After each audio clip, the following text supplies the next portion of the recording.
So if you remember last time we talked about the cell cycle and what are the various phases of the cell cycle. We talked about the various types of cells like labile cells, stable cells, permanent cells. We talk about gap one phase, what are the various processes or events happening in the G1 phase, and we talked about the S phase, synthetic phase, where mainly replication of DNA takes place. We talked about the gap 2 phase where cell growth occurs, and I talked briefly about the checkpoints. I said that there are three checkpoints present in the cell cycle. One is G1S checkpoint, another is G2M checkpoint, and the third one is M checkpoint, or it's also called as spindle checkpoint.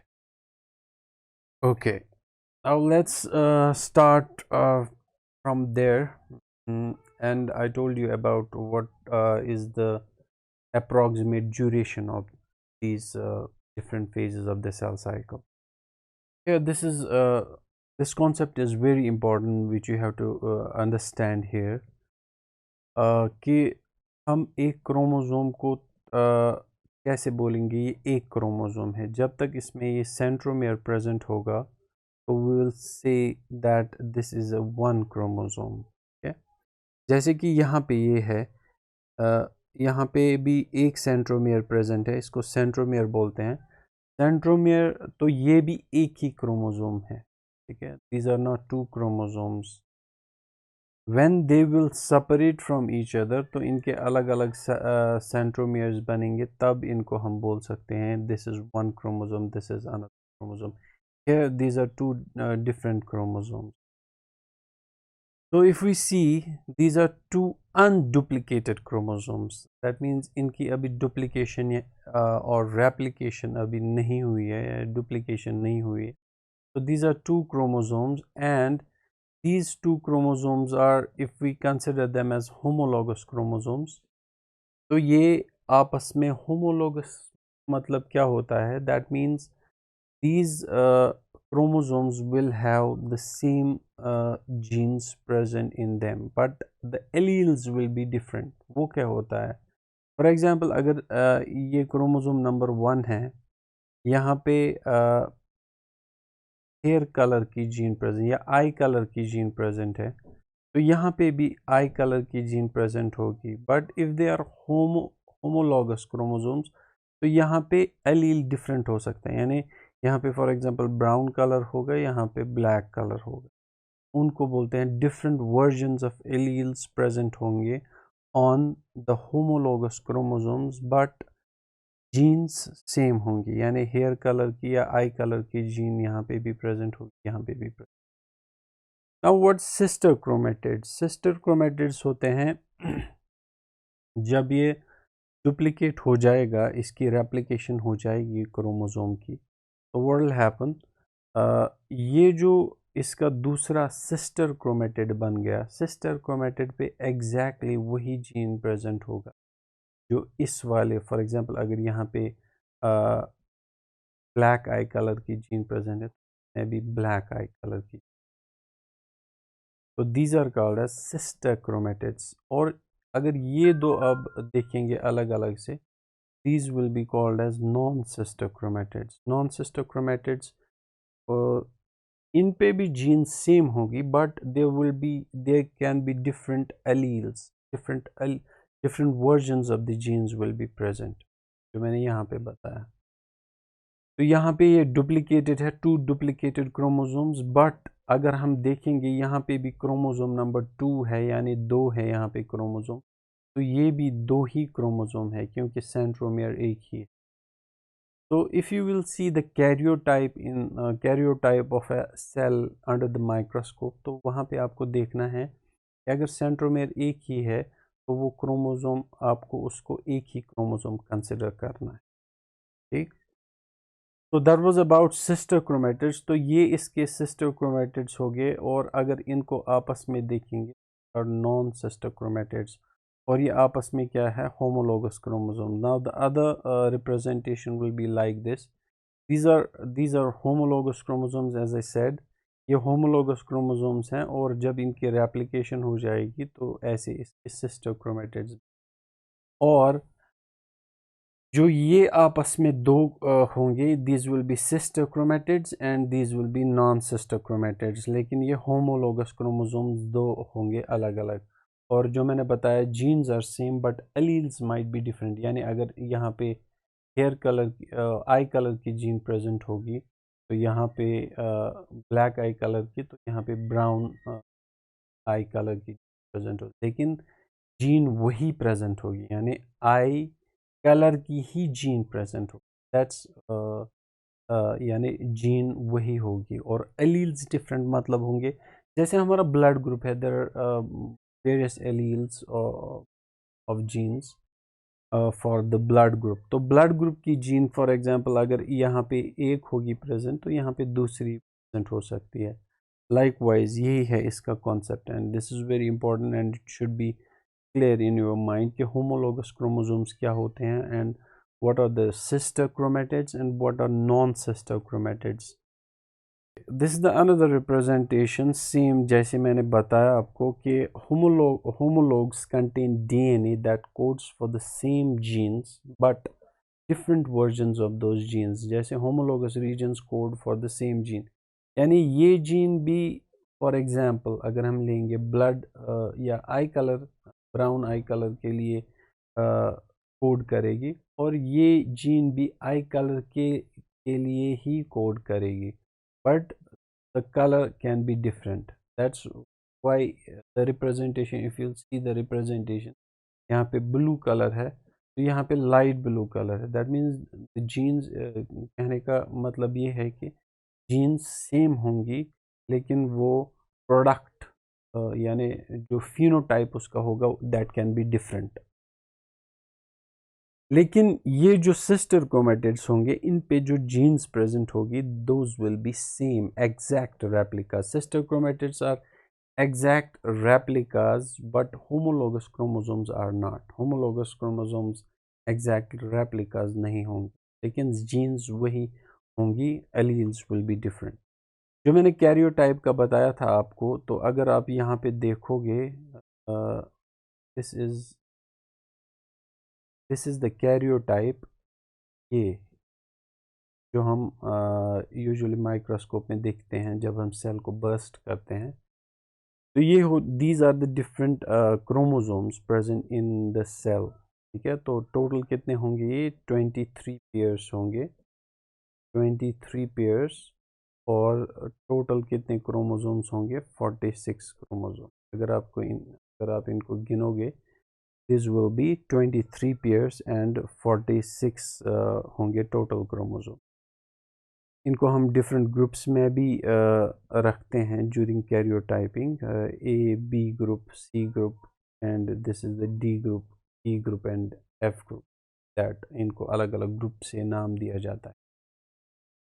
तो ये होता है karyotype. ये for example this is the chromosome number 1, chromosome number 2, 3 like that, और up to 22, और last वाला होता है एक्स वाई या XX chromosome in case of female. Okay, so that was an important point which you have to remember throughout the cell cycle. Now we'll talk about the mitosis. Mitosis जो है cell cycle का जो phase है mitosis, its duration about 2 hours शायद बताया था मैंने last time. तो इसके भी दो डिविजन्स हैं, one is karyokinesis, another is the cytokinesis. Karyokinesis means nuclear division, जहाँ पे एग्जैक्ट जो क्रोमोसोम्स हैं वो डुप्लीकेट हो जाएंगे, उसके बाद उनका डिवीजन हो जाएगा, दैट्स कॉल्ड न्यूक्लियर डिवीजन।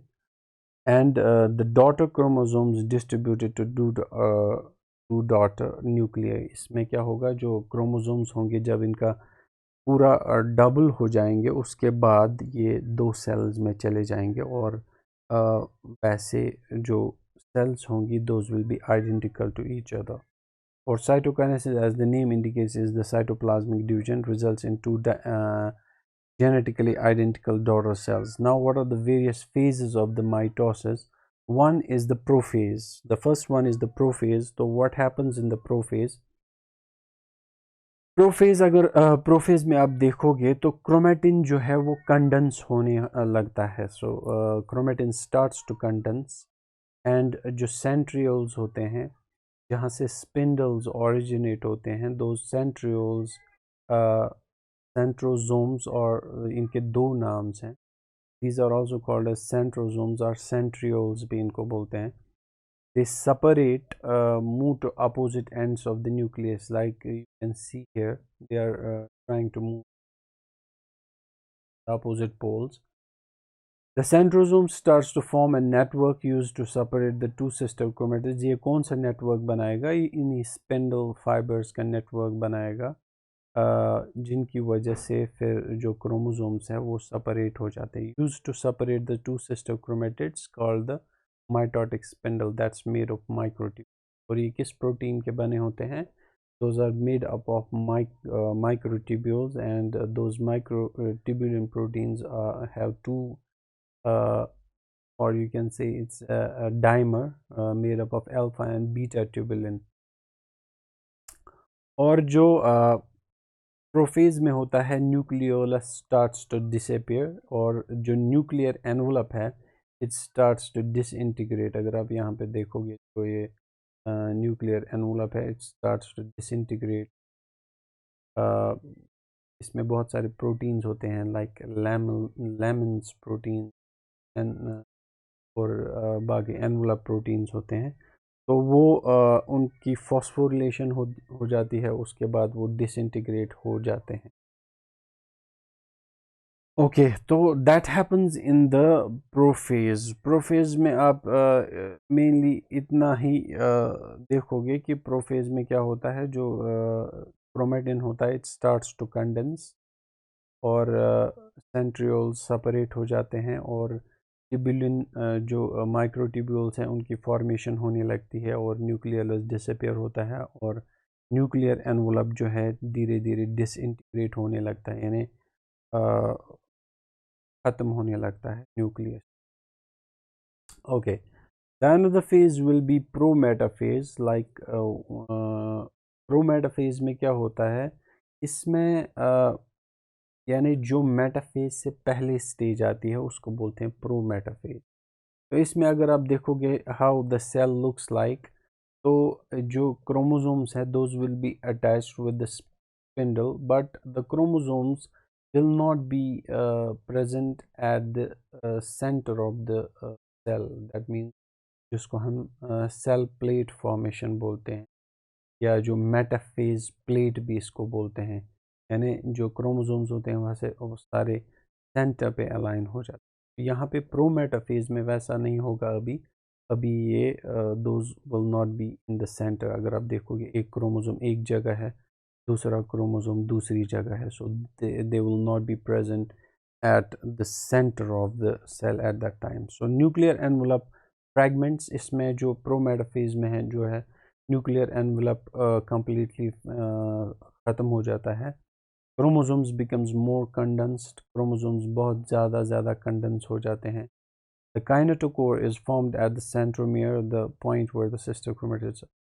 और एक चीज़ आप याद रखोगे, जो ये माइक्रोट्यूब्यूल्स होती हैं, ये माइक्रोट्यूब्यूल्स जो होती हैं, ये माइक्रोट्यूब्यूल्स ये अटैच हो जाती है with the kinetochore. Kinetochore is a structure, it's made up of different proteins, और उसी प्रोटीन के साथ जो ये है माइक्रोट्यूब्यूल्स जो है बाइंड हो जाते हैं, और those will be present at the centromere. यानी जो कंस्ट्रक्शन होती है व्हाट इज सेंट्रोमियर? कंस्ट्रक्शन होती है क्रोमोसोम्स में, उसको सेंट्रोमियर बोलते हैं. And it can be placed at different positions of the chromosomes, and based on that chromosomes have been divided into different types. वो हमें यहाँ पे नहीं पढ़ना है. जैसे है सेंट्रिक क्रोमोसोम, सब मेटासेंट्रिक, जिनका सेंटर में नहीं होता है आइडेंटिटी, तो कुछ क्रोमोसोम्स में ऊपर होता है construction. so that's a different topic. तो यहाँ पे आप याद रखोगे जो ये सेंट्रोमियर होता है, सेंट्रोमियर के साथ काइनेटोकोर होता है और उसी काइनेटोकोर के साथ जो है ये स्पिंडल फाइबर्स जो है या माइक्रोट्यूब्यूल्स जो है वो बाइंड हो जाते हैं। Microtubules attach at the kinetochores, उन्हीं काइनेटोकोर्स के साथ वो अटैच हो जाती हैं microtubule. Okay, now this was about the pro metaphase. Now metaphase में क्या होता होगा, सिंपली जो ये क्रोमोसोम्स हैं वो सारे अलाइन हो जाएंगे सेंटर पे। तो इफ़ वी टॉक इसके बाद प्रो मेटाफेज में आता, तो अगला फेज आता है दैट्स मेटाफेज। तो what's happening in the metaphase and you can see how the cell looks like in the metaphase. तो जो ये सारे क्रोमोसोम्स हैं, those are blue coloured chromosomes अगर आप यहाँ पे देखोगे, और जो ये ग्रीन कलर है these are the spindle fibres. तो यहाँ पे अगर आप देखोगे जो क्रोमोसोम्स है those will be all aligned at the centre, metaphase plate भी बोलते। Chromosomes align on the axis called the metaphase plate. So all the chromosomes will be present at the center.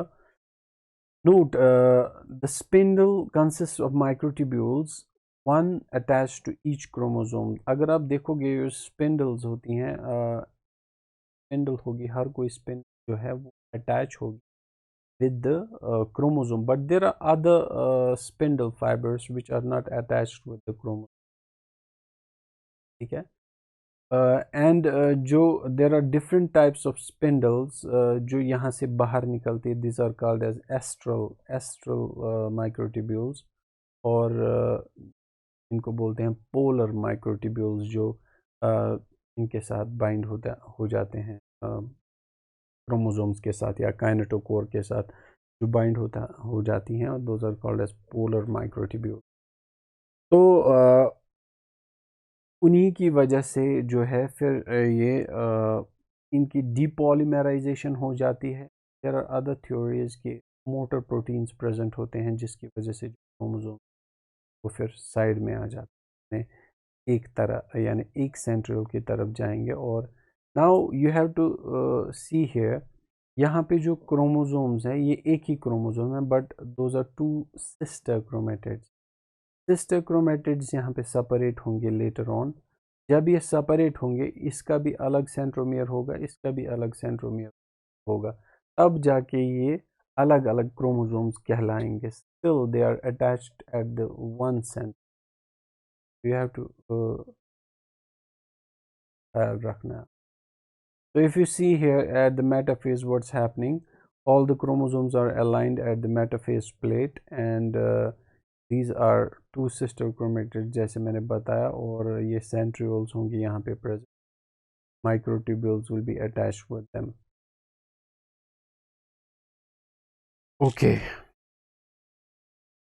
Okay, this is the another version of the, you can see these are the actual cells जो present होती है. This is the animal cell and this is the plant cell. And अगर आप देखोगे यहाँ पे black color, those are the chromosomes, और बाकी जो है spindles are in red color. और यहाँ पे अगर आप देखोगे plant cell में chromosomes will be present at the center, and these are the two representations, and one is the animal cell, another is the plant cell.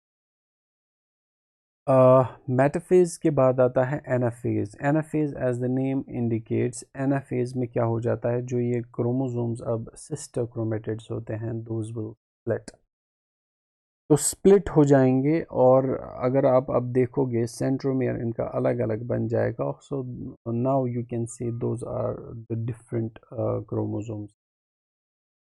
तो each centromere splits making two chromatids free, तो दो chromatid जो है अब free हो जाएंगे। Each chromatid moves towards a pole, और हर कोई जो क्रोमेटिड है वो अपने पोल की तरफ जाएगा।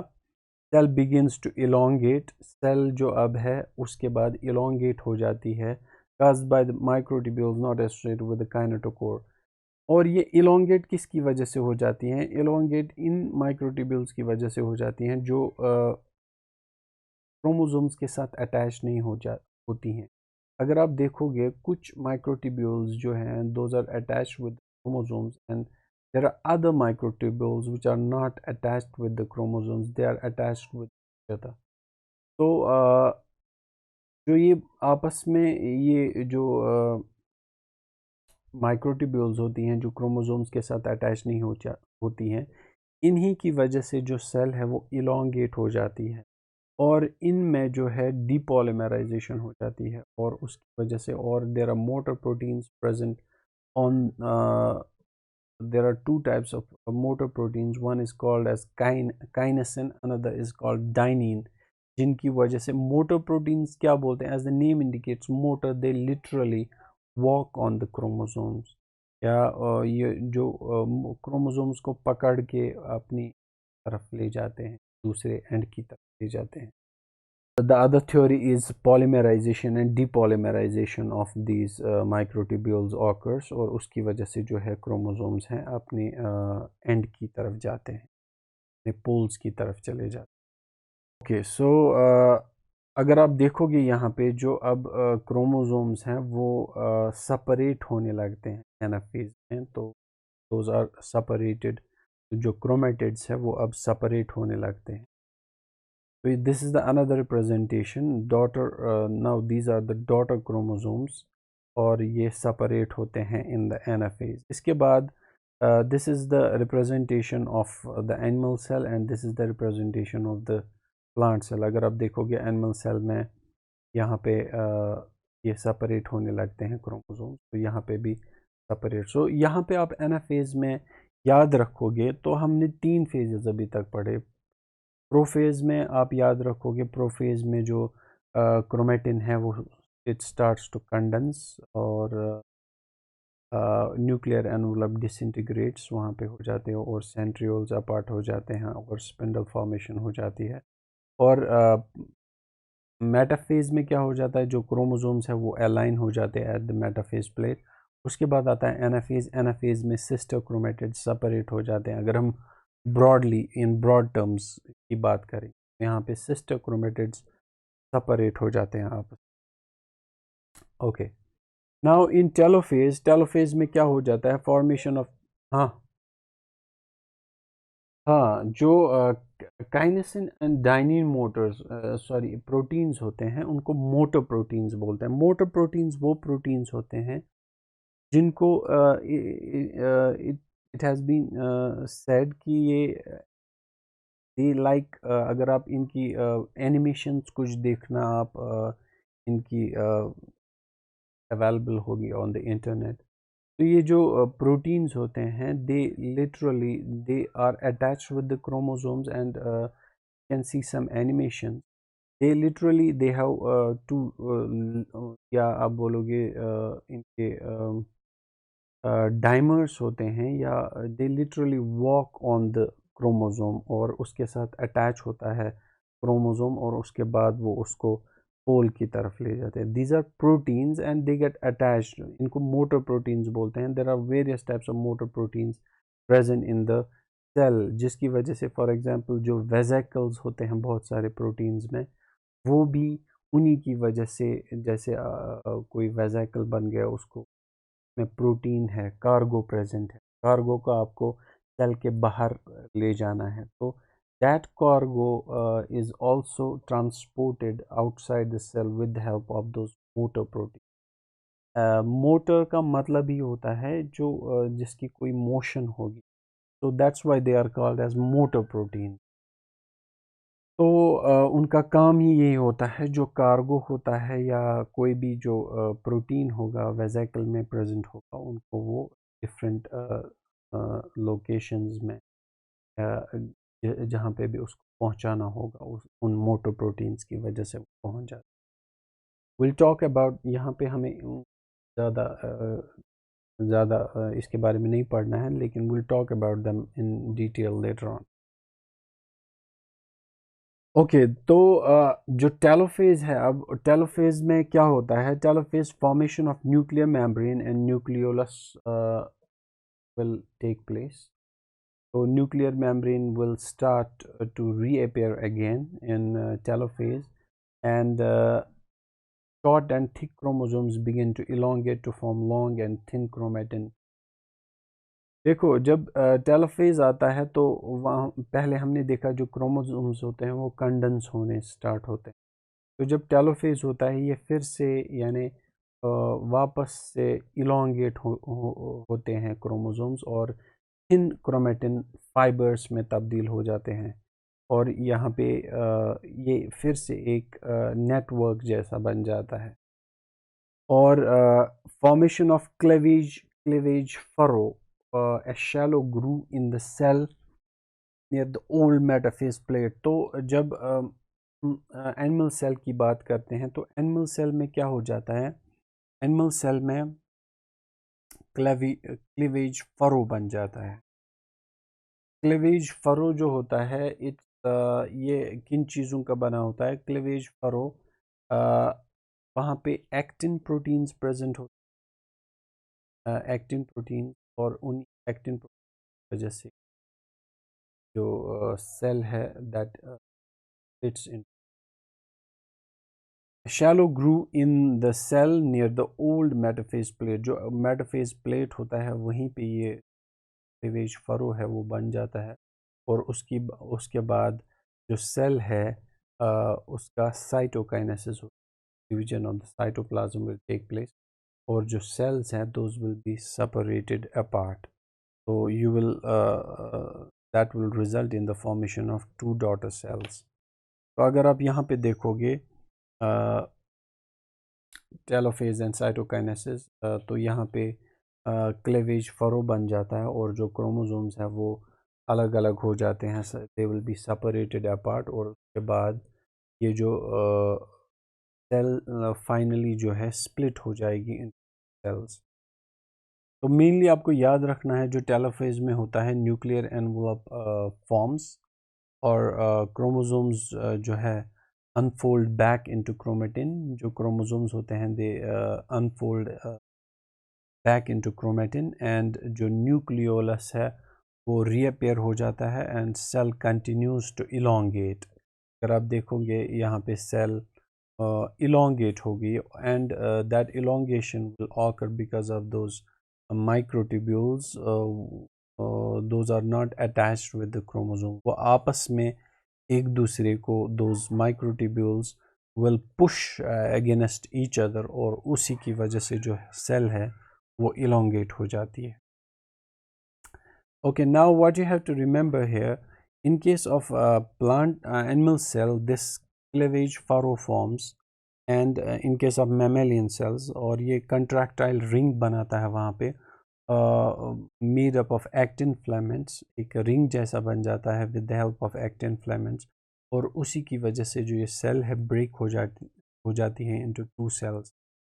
Now in case of plant cells you have to remember cell plate formation takes place. यहाँ पे क्लेवेज फरो बनता है with the help of actin filaments, वो कंट्रैक्टाइल रिंग बनता है और लेकिन प्लांट सेल्स में cell plate formation takes place, उस स्ट्रक्चर को वहाँ फ्रैगमोप्लास्ट भी बोलते हैं। Phragmoplast structure is formed with the help of Golgi vesicles और उसी की वजह से जो है वहाँ पे सेल जो है ब्रेक हो जाती है।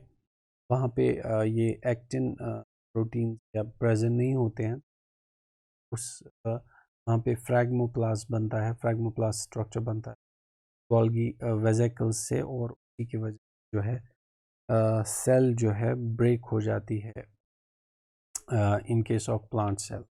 तो अगर आप यहाँ पे देखोगे this is the telophase representation of the animal cell, this is the animal cell and this is the plant cell. तो यहाँ पे अगर आप देखोगे this is cell plate formation here और यहाँ पे क्लेवेज फरो जो बन जाता है ऐसा जो है that is the cleavage furrow which is formed in case of. तो what is the result of the mitosis? तो माइटोसिस से क्या बनता है अब? It will result in the formation of two daughter nuclei, दो डॉटर न्यूक्लियाई बनते हैं इसमें और वो लेटर ऑन सेपरेट हो जाते हैं each with same chromosome number as parent cell. तो इसमें जो क्रोमोसोम नंबर रहेगा वो सेम होगा, it will not be affected, chromosome number will not be affected here and the two cells will be genetically identical to each other as the parent cell। जैसे parent cell होगी जैसा उसका genetic makeup होगा exactly same will be present in the daughter cells. It's because of the replication process. तो यहाँ पे replicate हो जाते हैं chromosomes, उसके बाद वो separate हो जाते हैं, तो those will be genetically identical.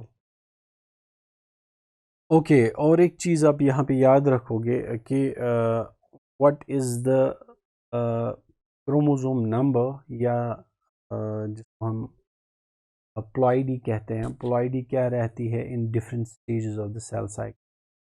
अगर हम पहले देखेंगे जब फर्टिलाइजेशन हो जाती है एक सेल बनती है तो वहाँ पे there will be one complement of chromosomes which will come from one parent and the another complement will come from the other parent. So one half will come from the mom and another half will come from the dad.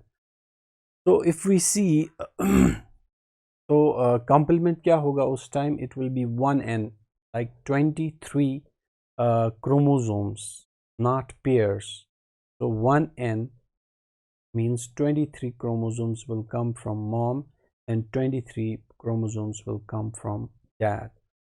तो अगर हम कहते हैं एक diploid cell में chromosome number होता है 2n, तो अगर हम वहाँ पे उस टाइम लेंगे द कंटेंट ऑफ डीएनए और the amount of DNA is 2c. एक डिप्लॉयड सेल में जो अमाउंट ऑफ जेनेटिक मटेरियल होता है या डीएनए होता है दैट्स 2c. तो इसमें क्या होगा, इसमें हाफ ही होगा. तो जो ओवम होगा या स्पर्म होगा उसमें 1n 1c यानी वन कॉम्प्लीमेंट यानी हैप्लॉइड होगा वो. Haploid as you know that haploid होगा वो. और इसमें 23 क्रोमोसोम्स होंगे. इसमें 23 क्रोमोसोम जब वो मिलते हैं फर्टिलाइजेशन से then it results in the formation of 2n zygote जिसमें 46 क्रोमोसोम होते हैं. 23 pairs of chromosomes will be present in zygote. या हम किसी सेल डिप्लॉयड सेल की बात कर रहे हैं. Now what will happen after the G1 phase? जो हमने different phases पढ़े, what happens to the this haploidy और diploidy. diploid रहती है सेल या tetraploid बनती है. तो अगर आप देखोगे तो जो क्रोमोसोम नंबर है that doesn't change throughout the cell cycle. तो अब वो चेंज हो जाता है टीलोफेज में. आप बोल सकते हो कि क्योंकि वहाँ पे टीलोफेज में सेपरेट हो जाते हैं क्रोमोसोम्स. एनाफेज में सेपरेट हो जाते हैं क्रोमोसोम्स. तो वहाँ पे सेंट्रोमियर्स भी अलग अलग हो जाते हैं. तो वहाँ पे हम बोल सकते हैं कि ये एक क्रोमोसोम ये एक क्रोमोसोम. लेकिन वो स्टेज जल्दी हो जाता है सेल में, उतनी देर तक नहीं रहता है. तो जब जल्दी हो गया वो पीरियड ख़त्म हो गया तो सेल उस टेट्राप्लॉइडी में आप कह सकते हो ज़्यादा देर नहीं रहती है या टेट्राप्लॉइड वो नहीं होती है. वहाँ पे वो स्प्लिटिंग का प्रोसेस होता है. उसके बाद वो सीधे ही साइटोकाइनेसिस हो जाता है. वो जल्दी जल्दी से हो जाता है प्रोसेस. ओके तो यहाँ पे जो अब जाइगोट जो सेल है वहाँ पे chromosome number होगा it will be 46 and the amount of DNA will be 2c. And in the next stage in after the G1 phase gap 1 phase the amount will be same क्योंकि gap 1 में आपको पता है वहाँ पे replication नहीं होती 2n again. And after the this S phase the chromosome number will be same. It will be 2n that is diploid or 4c will be the that means amount of the DNA or yes amount of the DNA or the genetic material will double here. It will be 4c or after the G2 phase the amount the number of the chromosomes will be again 2n and उसके बाद 4c the same amount of the DNA will be present. That means amount of DNA will increase. तो यहाँ पे जो मैंने बताया ये this is very important point कि यहाँ पे हम फिर क्यों नहीं बोलते हैं 4n. If somebody will say that the chromosome number is 4n here that will be wrong. because those chromosomes, those sister chromatids are still attached at the centromere. So you have to consider them as one chromosome in that stage. और उसके बाद जो gap two phase होता है वहाँ पे भी आपका जो क्रोमोसोम नंबर है वो सेम रहेगा, that is 2n, and 4c will be the amount of the genetic material. और जब माइटोसिस होगा, now what will happen, because the two chromatids will separate here, so you will result in the two daughter cells. तो एक में 2n 2c, इसमें भी जो chromosome ये होगा that will be 2n and 2c इस वाली सेल में भी, क्योंकि जो क्रोमोसोम जो कंटेंट ऑफ डीएनए है या अमाउंट ऑफ डीएनए है वो स्प्लिट हो जाएगा between the two cells. Now again your cell will be 2n and 2c. now this cell can go again and split here again, फिर इसमें G1 phase आ जाएगा, फिर ऐसे ही ऐसे, फिर जब रेप्लिकेशन हो जाएगी वहाँ पे जो अमाउंट ऑफ डीएनए है वो डबल हो जाएगा. Now what happened in case of meiosis? As you know, in case of meiosis, two divisions take place, meiosis 1 and meiosis 2. One is called the reduction division, another is called the equational division. तो meiosis 1 जो होता है वहाँ पे reduction हो जाता है, और meiosis 2 is exactly same as that of the mitosis.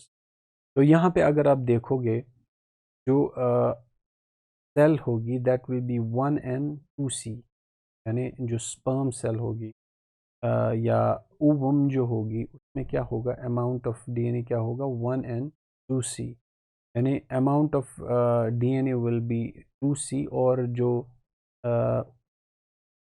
Chromosome number होगा it will be haploid. Now haploid जब होगा, लेकिन there will be two sister chromatids of each chromosome. तो मियोसिस सेकंड में क्या होगा, ये सेल जो है ये डिवाइड हो जाएगी इन टू सेल्स. तो मियोसिस सेकंड में यहाँ पे सिस्टर क्रोमेटिड्स सेपरेट हों. अगर आप देखोगे these are the two chromosomes attached with this. यहाँ पे रिप्रेजेंटेशन हमने टू क्रोमोसोम्स की दिखाई है, अदरवाइज यहाँ पे कितने क्रोमोसोम होने चाहिए, कोई बताएगा मुझे?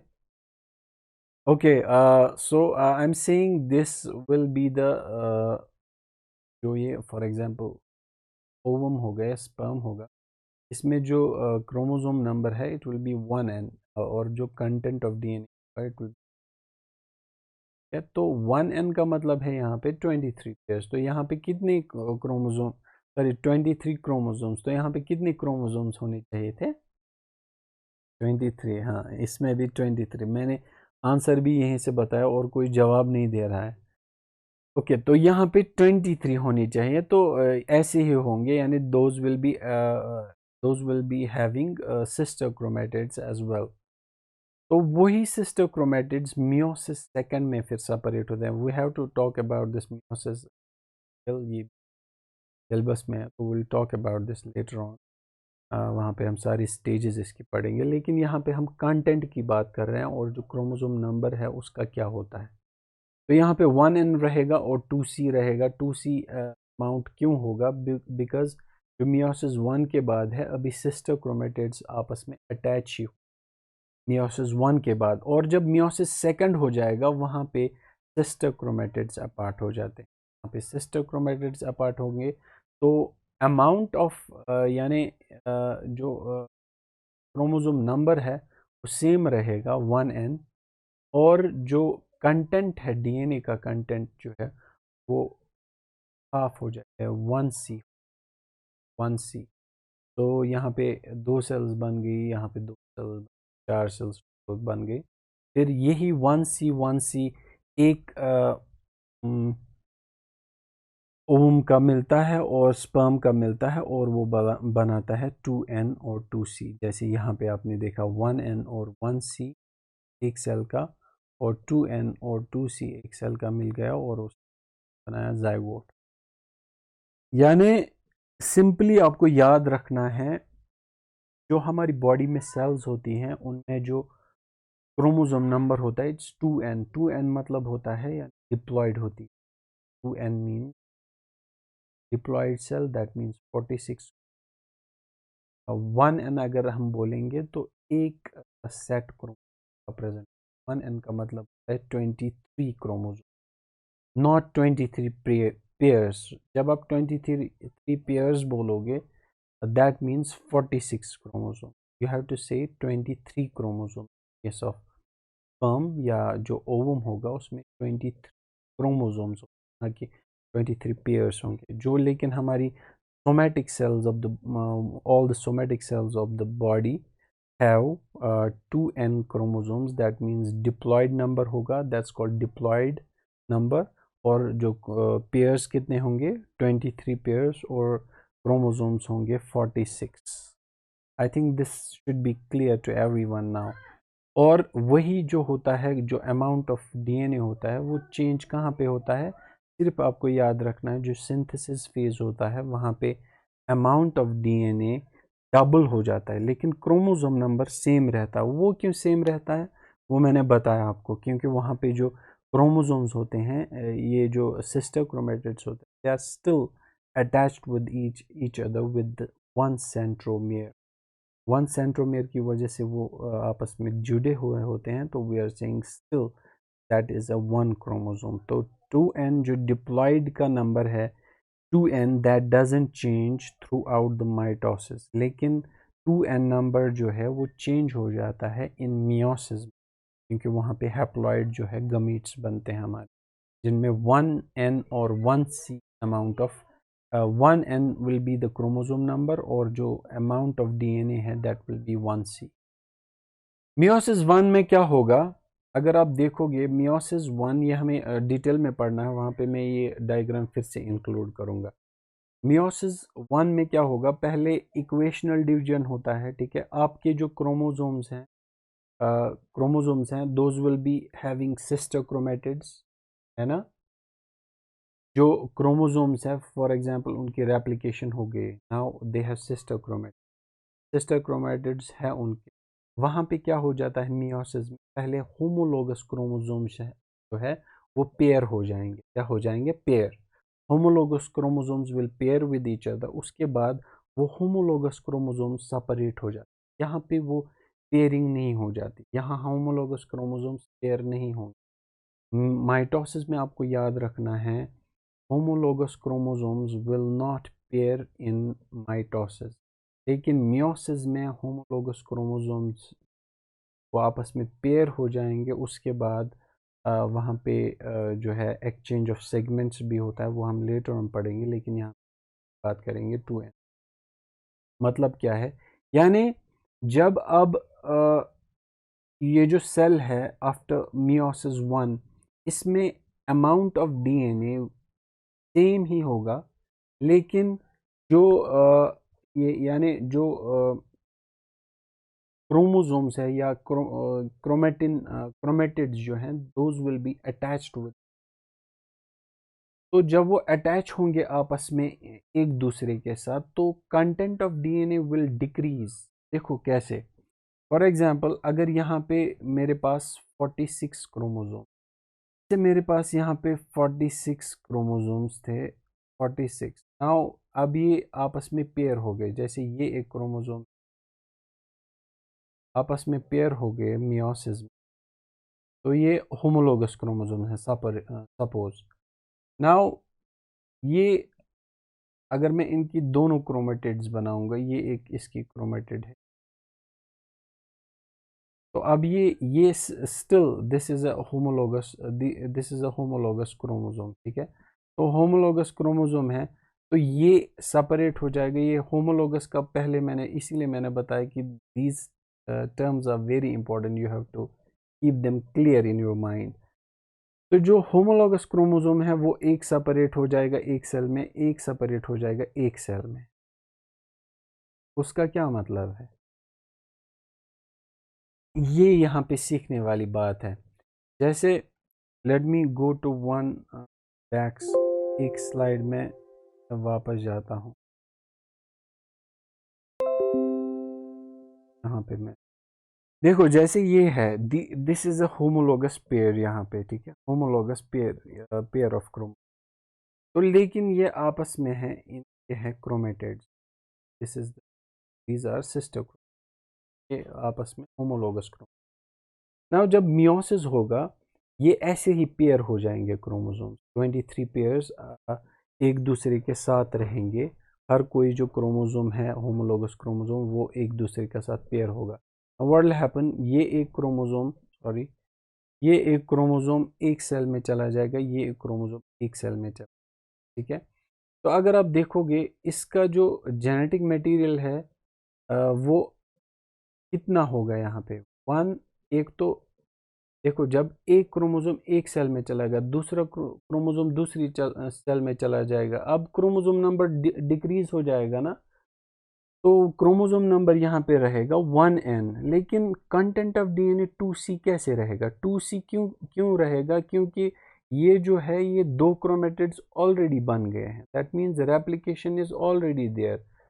4c नहीं रहेगा। 4c क्यों नहीं रहेगा? ये आधा जो एक क्रोमोसोम है एक सेल में चला जाएगा और दूसरा क्रोमोसोम जो है वो दूसरे सेल में चला जाएगा। तो अगर हम देखेंगे यहाँ पे अमाउंट ऑफ डीएनए कितना होगा इन दो क्रोमोसोम्स की अगर हम बात करेंगे, suppose this is a cell, तो यहाँ पे अभी अमाउंट ऑफ डीएनए होगा 4c, 4c होगा।